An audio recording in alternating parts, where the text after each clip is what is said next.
It shows we are stronger not when we are alone, but when we bring the world together. It is a great honor for us to announce that we have reached an agreement on the Iranian nuclear issue.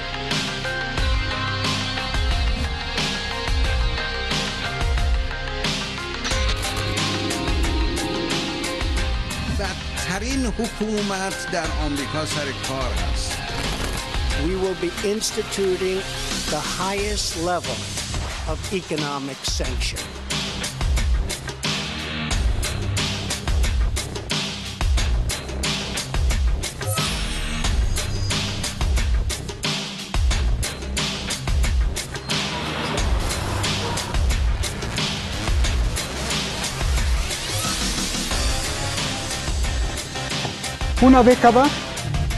Una década entera de sudor, tensión y amenazas, una década entera de castigos. Finalmente, con todo el esfuerzo de la diplomacia, se llegó a un acuerdo. Y todos se comprometieron. Pero la historia de este acuerdo fue corta. Cambió de presidente Estados Unidos y con la mano en la cintura dijo no. Y lo destruyó. Para muchos este acuerdo le daba estabilidad y seguridad al mundo entero, pero para él era una grosería. El problema no solo es que violó la resolución de la ONU, sino que nadie quiso hacer nada. ¿Qué pasó? ¿Por qué pasó? Y sobre todo, y más importante, ¿qué va a pasar? ¿Qué sigue? Soy Roberto de la Madrid y desde esta zona, la que quizá haya bebido más sangre en la historia de la humanidad, detrás de la razón.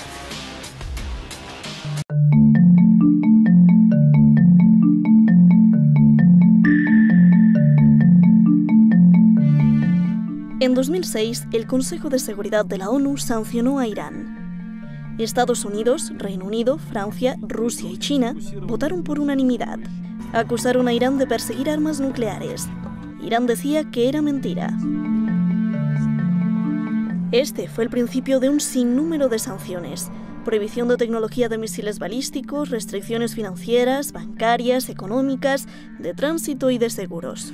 Iran's pursuit of nuclear weapons capability constitutes a grave threat and demands a clear statement from this Council. Today we are placing Iran in the small category of states under Security Council sanctions and sending Iran an unambiguous message that there are serious repercussions to its continued disregard of its obligations and defiance of this body.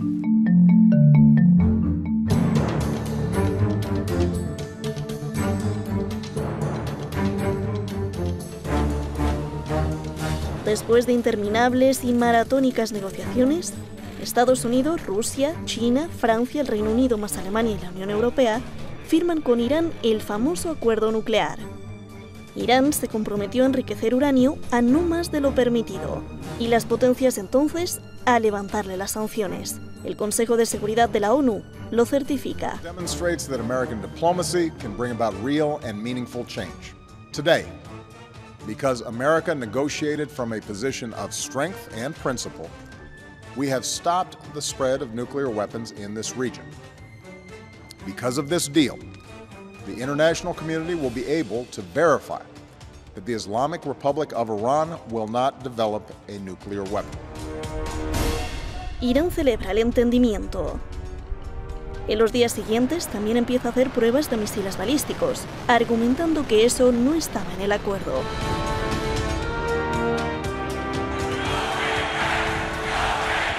Llega Donald Trump y rompe todo. Abandona el acuerdo. Alega que el acuerdo no frena a Irán en el desarrollo de misiles, ni en la financiación del terrorismo, ni en las mismas armas nucleares. Entonces restablece las sanciones a Irán y ordena una campaña de máxima presión. Los demás signatarios condenan la salida unilateral de Donald Trump. Sin embargo, no pudieron hacer nada. Rusia, China, pero sobre todo Reino Unido, Francia y Alemania, prometieron compensar la salida de Estados Unidos sin ningún éxito. Irán no puede comerciar porque las empresas tienen miedo de que Trump las sancione. Irán ha abandonado gradualmente sus compromisos nucleares. Hoy, a 2 años de que Trump abandonó el acuerdo, Irán le exige que regrese sí o sí, que levante todas las sanciones para poder negociar. El canciller de Irán, Zarif, denuncia que Trump se retiró del acuerdo nuclear sin el apoyo del pueblo estadounidense. Muestra estos sondeos. El canciller de Irán también envía una carta al secretario general de la ONU, Antonio Guterres, en la que vuelve a denunciar que la retirada de Estados Unidos del acuerdo nuclear, así como las sanciones, son ilegales y una violación flagrante de la Carta de las Naciones Unidas. Además, Irán advierte que no negocia ni negociará con Estados Unidos. O regresa al acuerdo o regresa al acuerdo, afirma. هیچ مذاکره‌ای در میان نیست. آمریکایی‌ها نشون دادن که نمیشه به مذاکراتشون اعتماد کرد، نمیشه به نتیجه مذاکراتشون اعتماد کرد. تقریبا همه دنیا به این نتیجه رسیده که هر توافقی با آمریکا بکنه، هر لحظه‌ای که آمریکایی‌ها بخوان اون توافق رو نادیده میگیرن.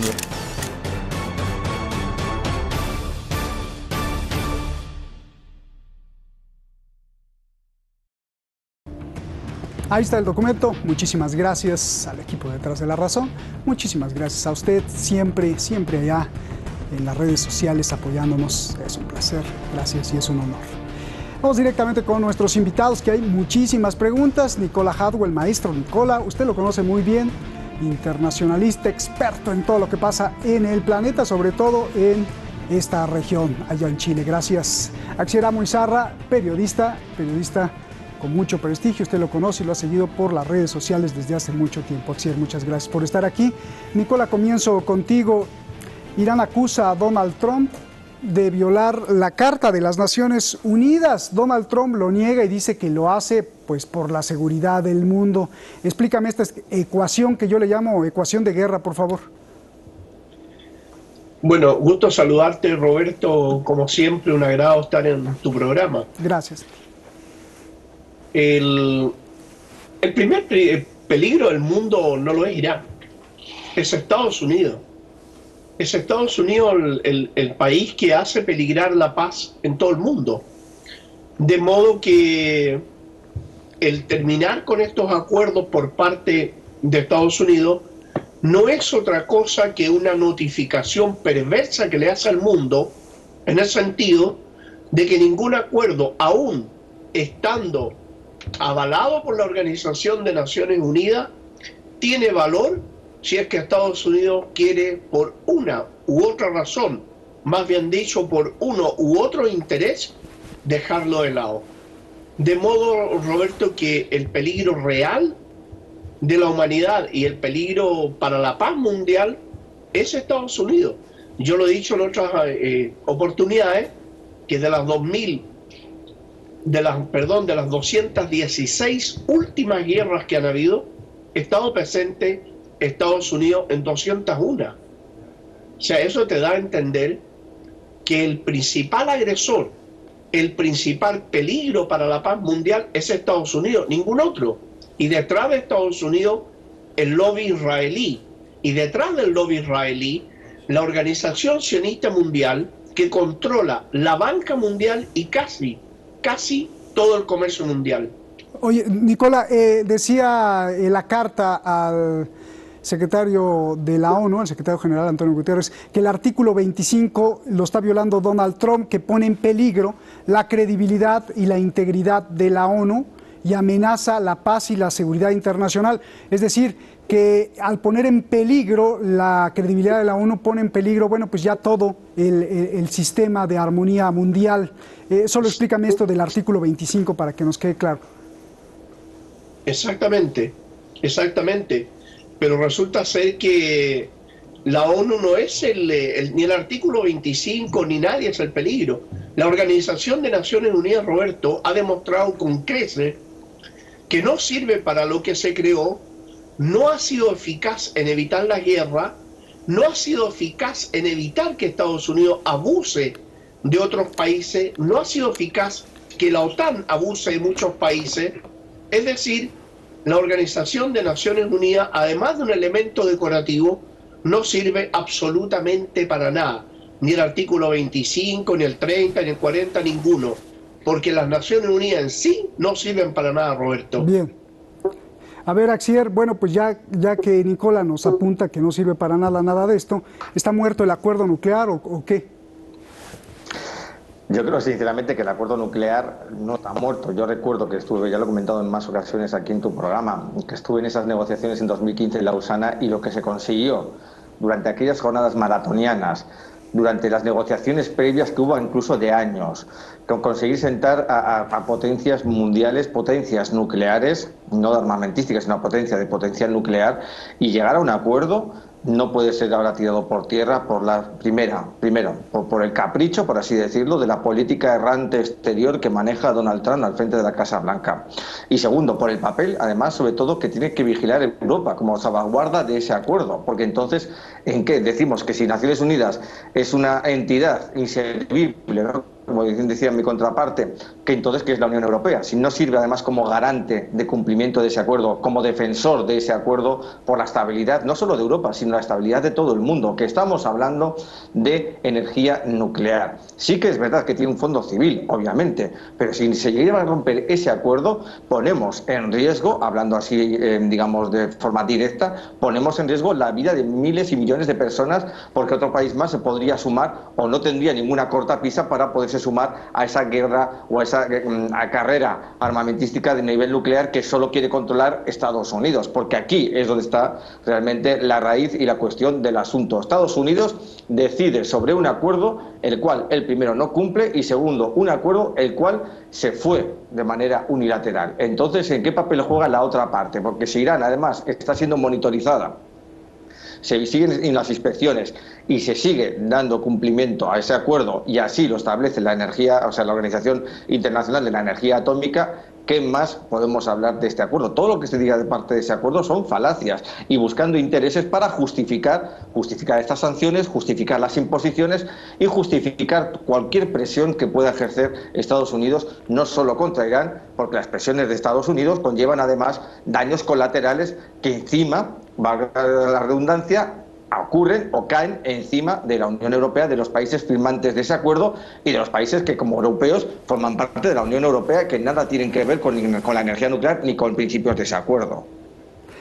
A ver, Nicola, Axier dice que está vivo el acuerdo. ¿Tú qué me dices? Si está vivo, está muerto. ¿Y cómo se resolverá esta confrontación entre Donald Trump contra el acuerdo nuclear? Porque ya no estoy hablando ni de países ni nada. El caso, Roberto, es más que claro. El acuerdo fue roto hace muchos años y absolutamente nadie ha cumplido ninguna de sus partes, ni Estados Unidos, ni la Unión Europea, ni siquiera las Naciones Unidas. De modo que el acuerdo está muerto y bastante enterrado. Yo entiendo a Axier cuando él dice de que en el fondo lo que él quiere decir es que necesitamos un organismo que garantice la paz y la no agresión, pero resulta ser que el único organismo que no garantiza eso es las Naciones Unidas. La Nación Unida ha dicho que el bloqueo norteamericano a Cuba es inmoral y que debe terminar, que el bloqueo a Venezuela es ilegítimo y que tiene que terminar, que el bloqueo a Nicaragua, que el bloqueo a Irán, que el bloqueo a Corea. Es decir, Estados Unidos está utilizando la legalidad internacional a su antojo y arbitrio, y por otro lado utiliza todo el sistema comercial también a su antojo y arbitrio para satisfacer los intereses de las transnacionales norteamericanas, pero también porque Estados Unidos no tiene capacidad ni voluntad de decirle que no a Israel. Y es Israel quien le ordena a Estados Unidos romper este bloqueo, y es Israel quien ordena a Estados Unidos invadir a uno u otro país de Medio Oriente. Entonces, no hay una legalidad internacional porque la legalidad internacional se ha basado en la debilidad, en la falta de voluntad política para hacerla cumplir y en la práctica real de los hechos. Vuelvo a decir, la mal llamada comunidad internacional solo ha hecho cumplir las indicaciones que ha querido Estados Unidos.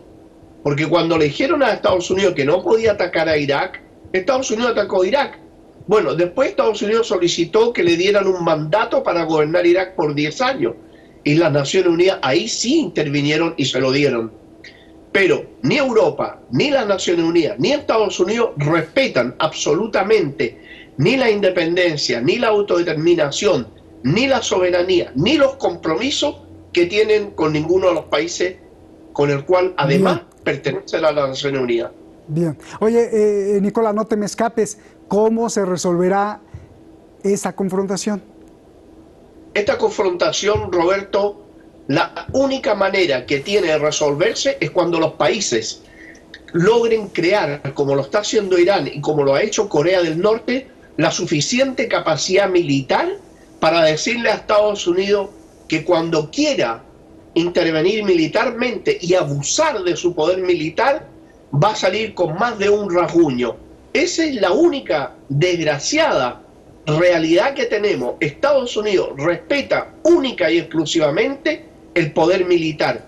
Desafortunadamente, para la humanidad, para las Naciones Unidas y para todos nosotros en el mundo, para todos los seres decentes, desafortunadamente Estados Unidos solo respeta y obedece el lenguaje de la fuerza. Bien.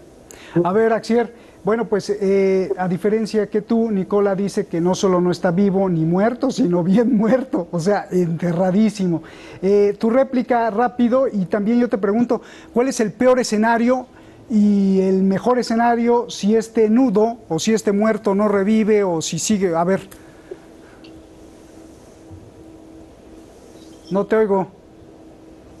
No oigo a Axier. Señores. Hola, ¿me oyes? Ahora sí te escucho. Ya bueno, es que te cortan por ahí, hombre. Yo creo sinceramente que el asunto está en lo siguiente. Vamos a tener esperanza y confiemos en que realmente la Unión Europea sepa sacar esto adelante. Hay una plataforma, además, hay un mecanismo que está en marcha, que aunque lo tienen todavía un poco digamos, en un segundo plano, que es el INSTEX, que es el mecanismo para el tema de las transacciones económicas, que yo creo que puede ser muy positivo para que el acuerdo se mantenga vivo y sobre todo que entre las partes, porque al final no estamos hablando de países, estamos hablando de bloques geopolíticos, las partes hagan fuerza a Estados Unidos. Porque antes decía mi compañero, estaba hablando de acuerdos en los que Estados Unidos se ha impuesto o se ha marchado, pero recordemos también otros acuerdos como el START o también los transpacíficos. No olvidemos que estamos hablando de países como Rusia, estamos hablando de países como China, estamos hablando del bloque europeo, que realmente también están sentados dentro del Consejo de Seguridad de Naciones Unidas, con lo cual pongamos un poco también el punto sobre la I en este aspecto, que países que están sentados en el máximo Consejo Supremo a nivel de defensa, pues tienen también la orden y la garantía y sobre todo el deber de garantizar que ese acuerdo se cumpla y sobre todo frenar las aspiraciones y sobre todo las ansias de Estados Unidos. En el peor de los casos, obviamente, va a haber esto por dos circunstancias. Irán se sentirá totalmente soberano para poder hacer con su tecnología, su innovación nuclear, todo lo que ellos quieran, en base a energía civil o en base a energía militar, porque no va a haber ningún tipo de acuerdo ni contraacuerdo que lo defienda así, porque ellos mismos van a decir que se sienten amenazados por potencias que tienen armamento nuclear y tienen que equiparar ese nivel de amenaza con el de defensa, obviamente.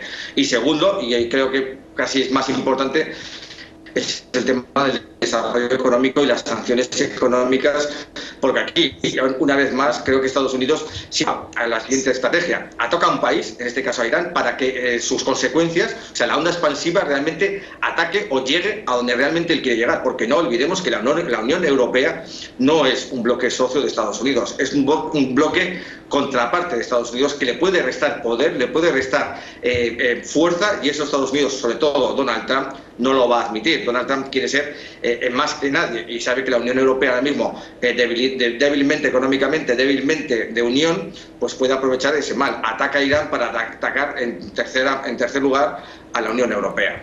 Bien. A ver, Nicola, dos preguntas. Obama impulsó y protegió el acuerdo nuclear frente a los republicanos. A mí me consta incluso que luego aparecía en la televisión rogando para que firmaran, para que los ciudadanos lo apoyaran con el acuerdo nuclear y para que el Congreso no lo desechara. Esto quiere decir que si en noviembre gana un demócrata la presidencia, ¿Estados Unidos regresará al acuerdo nuclear? Esa es la primera pregunta. Y dos, Donald Trump pensó que con la campaña de máxima presión contra Irán, pues iba a poner de rodillas al gobierno iraní y entonces iba a ser su voluntad, pero el gobierno de Irán ha denunciado que pues, esto no funcionó, o sea, no funcionó su campaña de máxima presión. Yo te pregunto, ¿Donald Trump buscará otro método, irá al siguiente nivel para lograr su objetivo o qué es lo que va a pasar, por favor? Roberto, mira, por primera vez yo no estoy de acuerdo contigo porque Donald Trump no piensa. Él simplemente obedece. Cuando tú dices pensó, no piensa Donald Trump. No, pero eso no lo denuncia Irán. Yo yo repetí las palabras de Irán nada más. Ah, claro, bueno, está bien, discúlpame entonces. Donald Trump no piensa, él obedece simplemente. Y en segundo lugar, obviamente los demócratas que representan el capital norteamericano invertido en el interior y los republicanos el capital norteamericano invertido en el exterior, obviamente que los demócratas van a buscar solucionar el tema del acuerdo nuclear. A mí me parece que eso va a ser el primer objetivo que ellos van a tener frente al Medio Oriente, porque la política de Donald Trump en Medio Oriente ha sido absolutamente coherente con su mentalidad, ¿no? Incapaz de todo, ha sido un fracaso. Por otro lado, con Axier, yo la discrepancia que tengo con él es que la Unión Europea no es inocente, ni es una contraparte de Estados Unidos. Desde que a través del Plan Marshall en adelante fueron entrelazadas todas las transnacionales con el capital norteamericano, son cómplices, son secuaces de Estados Unidos en todas y cada una de las aventuras militares que Estados Unidos ha llevado adelante por medio de un instrumento militar de las transnacionales, ¿cuál es? La OTAN. Vale decir que Europa, si hubiera tenido algún ápice de libertad política hace mucho rato, que en 3 años habría solucionado este problema, más de 3 años, pero sin embargo no tiene ni libertad, ni capacidad política, ni voluntad política, porque además lo que ellos hicieron desde un comienzo los europeos fue darle tiempo a Estados Unidos para que las sanciones provocasen un descalabro al interior de Irán y con esto levantar al pueblo iraní en contra de su gobierno o derrocarlo. Bien. Lo mismo que sueñan con Venezuela y lo mismo que sueñan con Cuba, pero es un sueño eterno que no lo van a ver cumplido. Bien.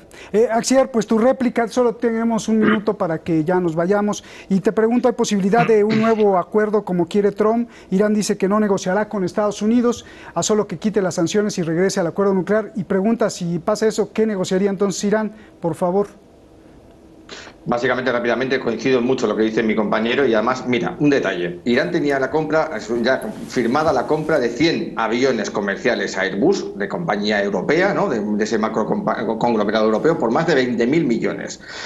Que Estados Unidos impidió esa compra. ¿Quién gana? Estados Unidos. ¿Por qué? Porque tiene una compañía que se llama Boeing, a la cual hacer 100 aviones o vender 100 aviones de Airbus por parte europea a Irán, pues pondría un mazazo en toda la línea de flotación de presupuestos económicos, con lo cual antes me decía, Donald Trump no piensa, pero sí que hay alguien que piensa por él. Segundo, no creo para nada que haya un nuevo acuerdo y no lo creo además por la siguiente. Primero, por la posición soberana de Irán. Irán no es el mismo país que hace 5 años, que en 2015, ni menos que hace en 2010. Irán hoy tiene más autodisciplina, tiene mucho más la sensación de ser soberano, de tomar las decisiones por su propio camino y es más, ha sabido resistir y aguantar esas sanciones, esas imposiciones que le están haciendo de parte de Estados Unidos y esa mirada hacia otro lado por parte de Europa. Gracias, Axier. Un abrazo grandote, un abrazo grandote también para ti, mi querido Nicola. Abrazo a los dos. Gracias por estar aquí. Estamos viviendo años muy delicados en el mundo, quizá de cambio de paradigma o de sistema. Solo lo sabremos 300 años después, cuando los historiadores pagados por los ricos, ojalá que no, indiquen en qué época vivimos hoy. Quizá le llamarán Renacimiento, esperemos, o quizá le llamen la entrada a la Edad Oscura, esperemos que no. Como sea que le llamen, estamos viviendo momentos delicados en donde no hay claridad ideológica ni política. Lo que hay es cinismo. Defensores de derecha que se disfrazan de izquierdistas, izquierdistas o de izquierda que son más supremacistas, supremacistas que son populistas, marxistas que son anarquistas, o que marxistas no tienen de nada, y nadie sabe bien a bien qué seguir, porque el poder del dinero, o más bien la falta de valores, corrompió casi todo. Por eso cuando me preguntan a mí, Roberto, ¿y tú qué? ¿Qué defiendes? ¿Eres marxista, socialista, realista, capitalista, pragmático, qué? Y yo contesto, mire, yo no defiendo nada, naranjas, no defiendo naranjas. Yo lo único que defiendo es que no haya muertos, que no se maten. Defiendo el derecho a ser feliz de las personas, el derecho al equilibrio, muy importante, porque no importa qué sistema se aplique, si los pueblos no están felices en un bienestar con equilibrio, ¿qué importa qué política o ideología se aplique? El equilibrio aplica para una relación de pareja, para una familia, para un trabajo, para una sociedad y sobre todo para un país. Yo creo. Buenas noches.